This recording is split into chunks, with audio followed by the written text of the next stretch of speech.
জয় গুরু খামখেয়ালি প্রাণ চ্যানেলে আপনাদের স্বাগত।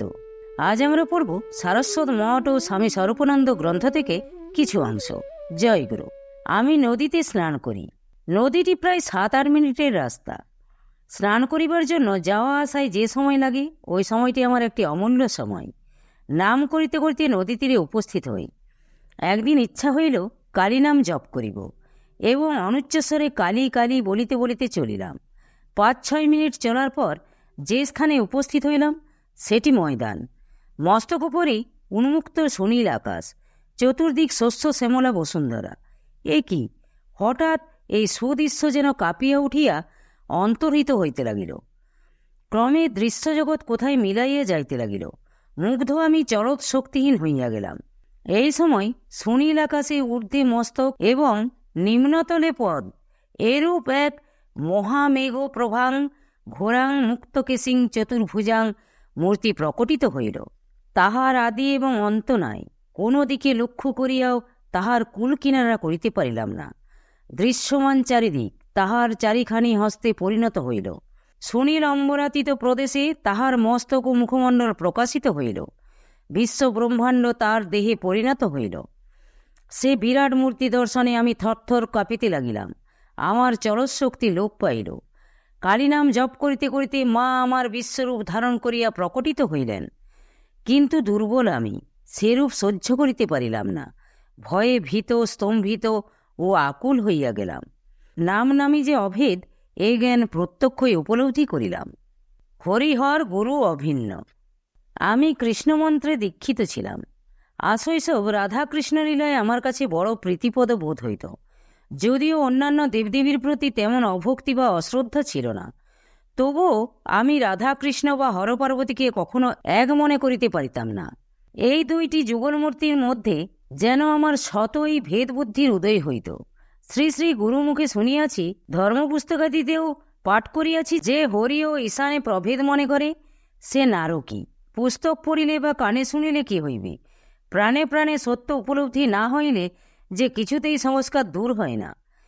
একদিন এক উৎসব উপলক্ষে সমস্ত গুরুভাইরা মিলিয়া কীর্তনানন্দ উপভোগ করিতেছি।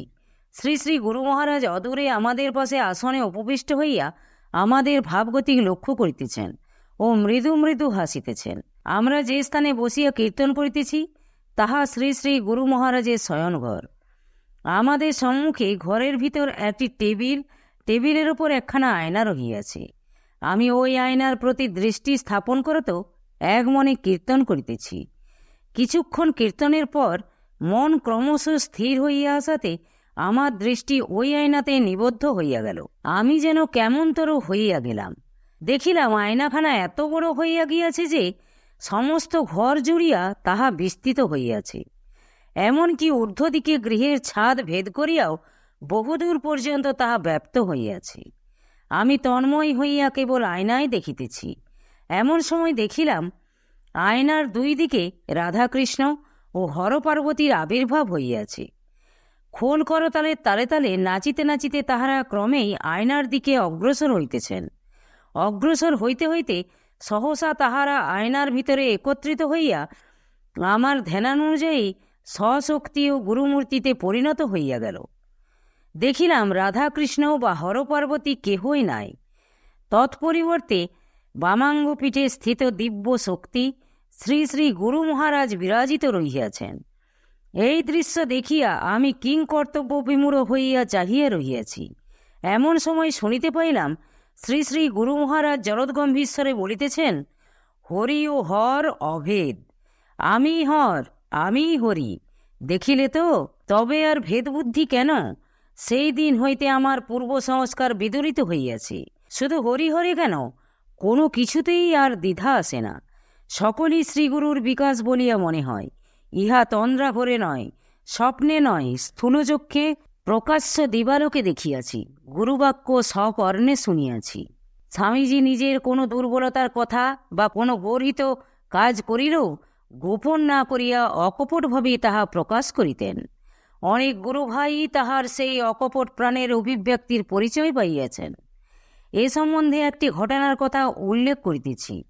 তিনি যে সময় বিহার প্রদেশে চাকুরি করিতেন সেই সময় তিনি কোনো দুষ্ট লোক কর্তৃক পুনঃ পুনঃ প্রলোভিত হইয়া থাকেন।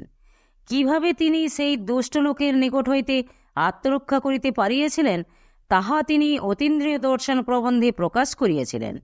সেই প্রবন্ধের কিয়দংশ নিম্নে উদ্ধৃত করিলাম। সাবধান বাণী। আমি যখন চাকুরি ব্যাপদেশে বিহারাঞ্চলে ছিলাম, তখন কোনো ব্যক্তির প্ররোচনায় যখন আমি অধঃপতের দিকে চলিয়াছি, পতনের আর বেশি বিলম্ব নাই, এমন সময় একদিন রাত্রে স্বপ্নে দেখিলাম আমি একাকী কোথায় যাইতেছি। যাইতে যাইতে এক পাহাড়ের পাদদেশে উপনীত হইলাম। আমার মনে হইল আমি কৈলাসে আসিয়াছি। হরপার্বতী দর্শনের ইচ্ছা আমার প্রাণে জাগিয়া উঠিল। মনে করিলাম তিনি মা ভগবতী এবং অন্যান্য তাহার সহচারিণী। মাকে দেখিতে সাধ হইয়াছিল, তাই বুঝি মা দর্শন দিতে আসিয়াছেন। দেখিলাম মা যেন রোষ কোষায়িত লোচনে আমার দিকে চাহিয়া আছেন।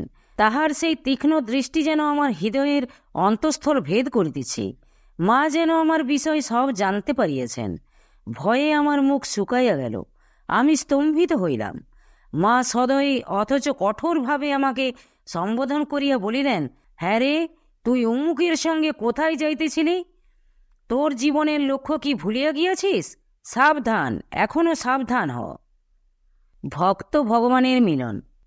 মঠে থাকিতে একবার রাস পূর্ণিমার দিন স্বরূপানন্দজি আনন্দের আতিশয্যে খুব লাফালাফি ছুটাছুটি করিতেছিলেন।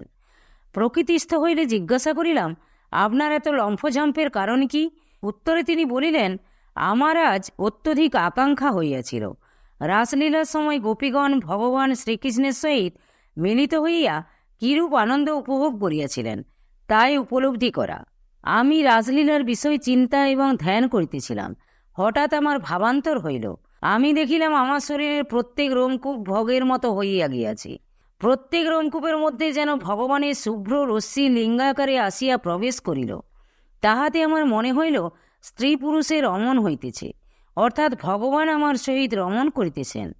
সে যে কি আনন্দ তা আমি ভাষায় ব্যক্ত করিতে পারিব না। সে আনন্দ আমি সহ্য করিতে না পারিয়া ছুটাছুটি লাফালাফি করিয়াছি। একটি স্ত্রী পুরুষের রমণে যে আনন্দ, সেই আনন্দের কোটিগুণ আনন্দ হইলে হয়তো তাহার সহিত কথঞ্চিত তুলনা দেওয়া যাইতে পারে। অথচ একই পুরুষ একই সময়ে কোটি কোটি রমণীর সহিত রমণ করিলে, বা একই রমণী একই সময়ে কোটি কোটি পুরুষের সহিত রমণ করিলে যে রূপ আনন্দ পাইতে পারে, সেই রূপ আনন্দের সহিত হয়তো কথঞ্চিত তুলনা দেওয়া যাইতে পারে। এই বিষয়টি পরে শ্রী শ্রী ঠাকুরের নিকট বলিলে ঠাকুর বলিলেন, ভক্ত ভগবানের যে মিলন বা রমণ তা এইরূপ সূক্ষ্মভাবেই হয়। ভক্ত ভগবানের মিলন বা রমণ স্থূলভাবে হয় না। ব্রহ্মচর্য সুপ্রতিষ্ঠিত না হইলে প্রকৃত শৃঙ্গারের আনন্দ উপভোগ করা যায় না। স্বামীজির অতীন্দ্রিয় দর্শন প্রবন্ধে তাহার অনুভূতি ও উপলব্ধির আরও অনেক বিষয়ই লিখিত ছিল। বাহুল্য ভয়ে আর উদ্ধৃত করিলাম না। যে কয়টি বিষয় উদ্ধৃত করিলাম তাহা দ্বারাই স্বামীজির আধ্যাত্মিক জীবনের এবং শ্রী শ্রী ঠাকুরকে তিনি কিভাবে দেখিতেন, কিভাবে ভাবিতেন, কিরূপভাবে ঠাকুর তাহার নিকট আরাধ্য ছিলেন, কিরূপভাবে তিনি ঠাকুরকে উপলব্ধি করিয়াছেন, তাহার কতকটা পরিচয় পাঠকগণ পাইলেন। পরে আরও কিছু পরিচয় পাইবেন। জয় গুরু, জয় গুরু। আজ এই পর্যন্তই। যদি আপনাদের ভালো লেগে থাকে তাহলে চ্যানেলটিকে সাবস্ক্রাইব করে সাথে থাকবেন। জয় গুরু, জয় গুরু।